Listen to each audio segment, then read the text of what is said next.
इस स्कूलों कदी होण ना छुट्टियां, इश्क पढ़ावे गल्लां सिद्धियां ते पुट्ठियां।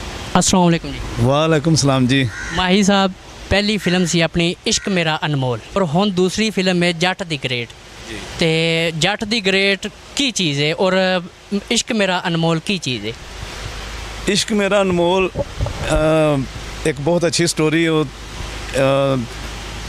कह लो कि मजहबां दी हमआंगी वास्ते एक काम कीता और इंसानियत दे वास्ते प्यार मुहब्बत नाल सानू जीना चाहिए। और असी सानू सारे जिन्ने असी इत्थे कम्यूनिटीज़ फिरके ते मजहब रहने असी एक अपने प्यारे मुल्क दे विच सारिਆਂ ਨੂੰ मिल के अपने मुल्क लई तरक्की करनी चाहिए है तो एक दूजे नाल प्यार मुहब्बत नाल मिल जुल के रहना चाहिए। इश्क मेरा अनमोल तो हैगी सी इस मौजू ते। जट दी ग्रेट दुश्मनी खानदानां दी ते साडा जिहड़ा एक प्यो जिहड़ा फिल्म च बनाया अच्छी खान साहब, बहुत पुराने ते मंझे होए ते सीनियर साडे आर्टिस्ट ने, वो दुश्मनियां साडियां ख़त्म करना चाहते हैं। एक मुस्बत इंसान ने ते मेरा एक भरा दिलावर जट, मैं शनावर जट हाँ। मेरा भरा बड़ा अथरा किस्म का, वो दुश्मनियां नूं होर वधाना चाहता, वो लड़ाका है ते मेरा एक मुस्बत रोल है उन्होंने समझाने का। यानी मैं अपने बाप की लाइन ते उन्हां दी ली ते चलना, उन्हां वो जिवें मैनू जिहड़ी सोच उन्हां दी उही मेरी सोच है। तो ये भी एक अच्छी फिल्म, अच्छा सबजैक्ट है। इश्क मेरा अनमोल भी एक अच्छा सबजैक्ट सी।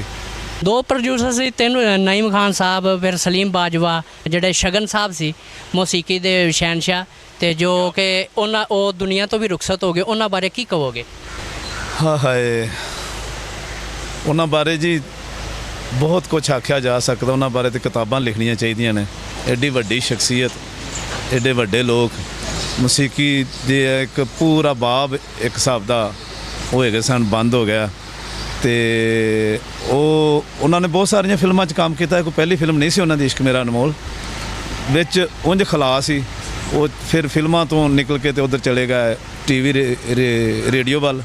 ये मेरा ख्याल उन्हें काफ़ी 18-19 साल बाद दोबारा इश्क मेरा अनमोल च म्यूजिक दिता। तो इस तरह का म्यूजिक दिता कि मैनू इंज लगता जिवें सब तो अच्छा म्यूजिक उन्होंने इहदे च।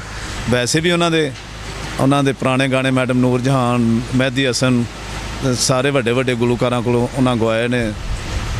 जिन्ने भी जिहड़े सीनियर साडे पुराने गुलकार ने उन्होंने सब कोलों उन्होंने गाने गवाए ने, फिल्मां च भी ते रेडियो टीवी ते भी।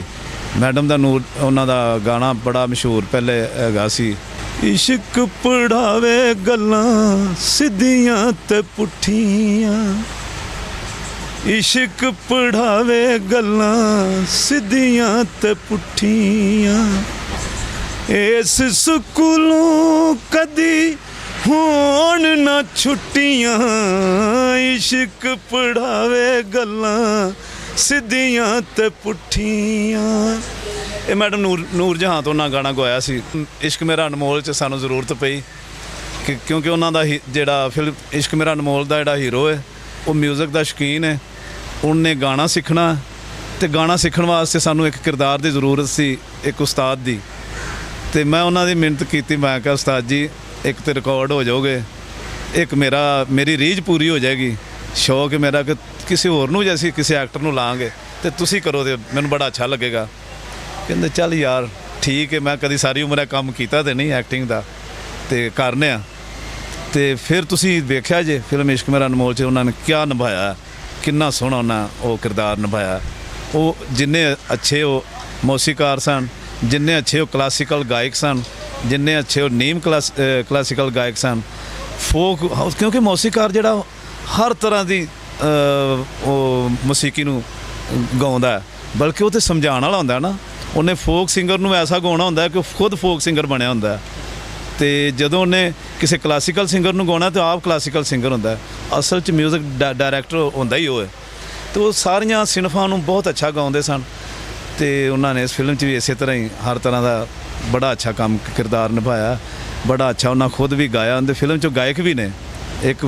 एक गाना साडा फिल्म दे विच क्लासिकल, उहदे विच वो मैनू सिखा रहे ने क्लासिकी मौसीकी, तो उहदे च खुद मेरे नाल अगे अगे गाउंदे ने, पिछे पिछे मैं जिहड़ा शागिर्द उहदे पिछे पिछे गाउंदा सिखदा।